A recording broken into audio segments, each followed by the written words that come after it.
Sex and Death on the Western Emigrant Trail, The Biology of Three American Tragedies by Donald K. Grayson, published by the University of Utah Press in 2018. A book review by Melvin L. Bashor. Who would be more likely to survive in a wilderness setting, beset by starvation and extreme cold? Women or men? Single individuals or families? Would age make a difference? In Sex and Death on the Western Emigrant Trail, Donald Grayson looks at who died and who lived in three mid-19th century emigrant groups. An emeritus professor of anthropology at the University of Washington, Grayson began looking at patterns of death in the Donner Party, publishing his findings in 1990 and 1993. Curious if those same patterns of death were manifest in another emigrant group, Grayson began looking at the 1856 Willie Handcart Company. Grayson acknowledges my help with his research at the Church Historical Department in the mid-1990s, and he published his findings about mortality in the Willie Handcart Company in the Journal of Anthropological Research in 1996. In Sex and Death on the Western Emigrant Trail, Grayson re-examines his earlier analyses, adds new ones, and in some instances, reaches different conclusions than his earlier studies. He also looks at death in the Martin Handcart Company, an entirely new analysis for him. While his earlier publications were written in technical form, in this book, the statistical analyses are woven into the fabric of the story of the tragic disasters. This makes Sex and Death suitably readable for anyone curious about the differences in death and survivorship among groups entrapped in situations like those faced by the unfortunate members of the Donner Party and Willie and Martin Handcart Companies. In the first introductory chapter, Grayson gives a brief overview of the contents of the book. He also addresses his use of the word sex in the title of the book. For many, if not most, the word sex implies intimacy. I admit that when first asked to write this review, I was given only the title of the book, not the author's name. I wondered why a book would seemingly focus on lovemaking and death on the trail. I'm confident that the majority of people who read the title will think similarly. So why didn't Grayson substitute the word gender for sex in his title? Grayson explains, gender refers to behaviors considered appropriate to males and females in a given society, while sex refers to the biological status, whether male or female, of the people involved. In other words, Grayson's book title could be read as Men and Women and Death on the Western Emigrant Trail.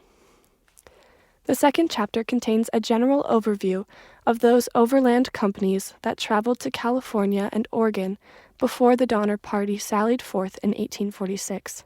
Those familiar with the history of these groups and individuals, such as the 1841 Bidwell-Bartleson Party or Lansford Hastings, author of a trail guide in whose footsteps the Donner Party followed, will find Grayson's summary accounts appealing and well-written.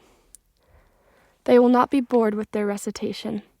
Although Grayson attests to being only an amateur historian, he writes with clarity and energy, and at times, despite the painful subject, with wit. His retelling of the history of the Donner Party paints a vivid picture of that sad situation when, in order to live, people resorted to cannibalism. Of the 87 people in the party, 35 died after the group established its winter encampment. The characteristics of the people in the Donner Party form the heart of his analysis of who lived and died. In Chapter 3, Grayson takes a different course. He looks at what is known about human biology and why people might live or die in situations of extreme cold coupled with starvation. He draws on various scientific studies that could be used to predict who might survive, or not, in harsh, frigid conditions. What is learned is 1. The youngest and oldest have the highest mortality. 2. Men have a higher mortality than women. And 3. More people survive who travel in larger groups rather than in smaller kin or family groups. The next 3 chapters look at the 3 emigrant groups in detail to see if these biological and scientific predictors of death hold true for the deaths that occurred in the Donner Party and the Willie and Martin Handcart Companies. In general, they do. Grayson shows that sex, age, and family structure all factor into who lived and died in very predictable patterns for all three emigrant groups. Readers will be fascinated by the detail with which Grayson examines every nuance of survivorship. For example, in the Donner Party, men died at almost twice the rate of women.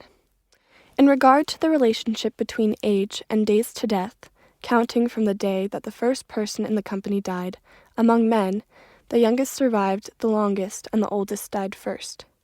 Grayson offers plausible explanations for all the various aspects of mortality rates. Members of the Church of Jesus Christ of Latter-day Saints will, of course, be most interested in Grayson's findings about the handcart companies. The composition of the handcart companies differed in significant ways from the Donner Party. While the latter group comprised single men and families, the demographics of the handcart companies were more diverse, with a surprisingly large number of elderly people and women. They were also very poor, whereas some families in the Donner Party were fairly well off.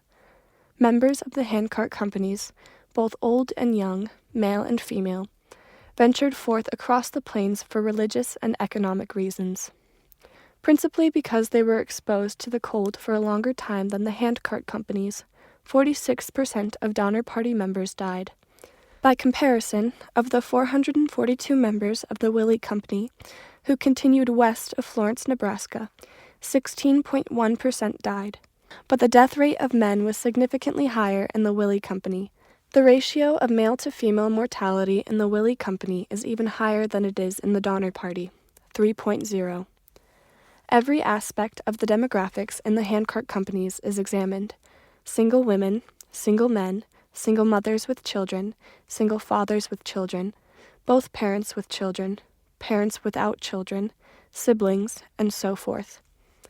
One interesting finding is that single mother families suffered the lowest mortality rate of any other demographic in the Willie Company, only 7%.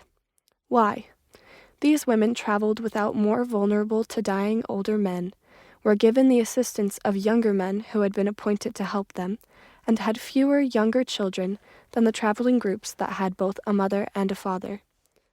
All historians must struggle with the question of blame for the handcart disaster.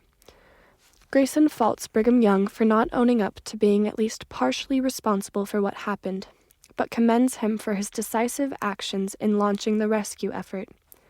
In the main, I find Grayson's recounting of the history of the Willie and Martin companies to be fair and balanced, although some of his criticisms of Young may cause some readers to squirm.